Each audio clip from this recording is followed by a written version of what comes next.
Ноосны урамшууллыг засгийн газрын 2019 оны 343 дугаар тогтоолоор батлагдсан хонь тэмээний ноос бэлтгэж үндэсний үйлдвэр тушаасан малчин мал бүхий этгээдэд мөнгөн урамшуул олгох журмын дагуу улсын хэмжээнд журмын шаардлага хангасан 78 үйлдвэрт 18.5 тонн хоньны ноос, 676.2 тонн тэмээний ноос бэлтгэн нийлүүлсэн 88,669 малчин мал бүхий этгээдэд 30.7 тэрбум төгрөгийн мөнгөн урамшууллыг хүнс хөдөө аж ахуйн хөнгөн үйлдвэрийн сайдын 2021 оны А126 дугаар тушаалаар малчдын дансан шилжүүлсэн.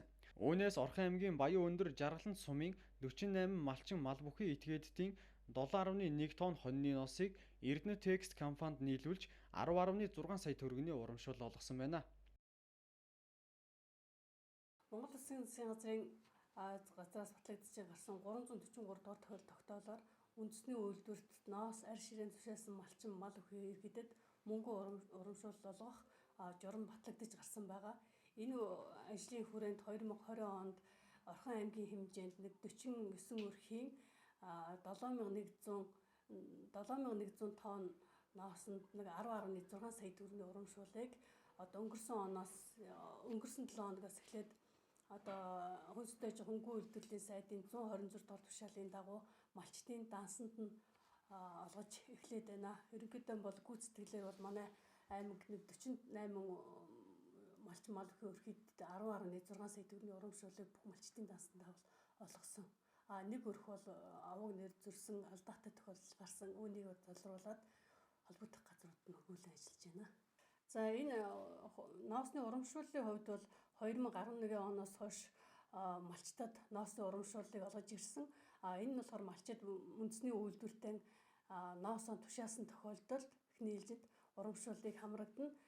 Энэ малчин ямар шаардлага хангасан байх вэ гэхэд жилийн эцэст малын дансандаа малаа бүртгүүлсэн, үндэсний статистикийн хороонд малаа бүртгүүлсэн ийм байх шаардлагатай.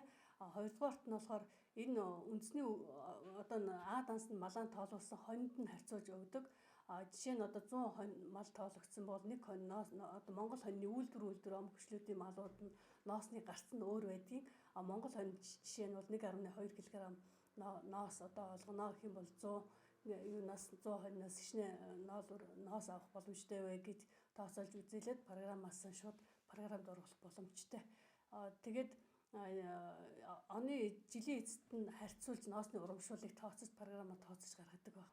Ер нь бол жилийн эцэст тоологдсон хонь толгооноос шалтгаалж байгаа. Жишээ нь 100 хоньтой айл бол 1.2-ороо үржүүлээд 120 кг ноолоор тушаах боломжтой шүү дээ. Яг ингээд жилийн эцэст дорж их гэдэг хэдэн хонь тоолуулсан тэрэнд нь харьцуулсан урамшуул.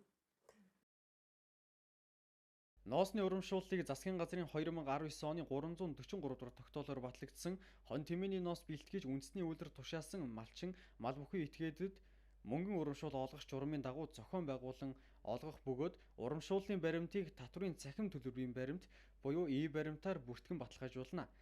Нэмэгдсэн өртгийн албан татврын тухай хуулийн 14-ийн 1-4 дахь заалтын дагуу үндэсний үйлдвэрүүд нь малчин мал бүхий этгээдүүдээс хонь тэмээний ноос худалдан авахдаа иргэний цахим үнэмлэхний QR кодын бүртгэлээр баримт үүсгэх бөгөөд тухайн малчин мал бүхий этгээд үйлдвэрийн үүсгэсэн баримтыг баталгаажуулж урамшуулалт хамрагдана.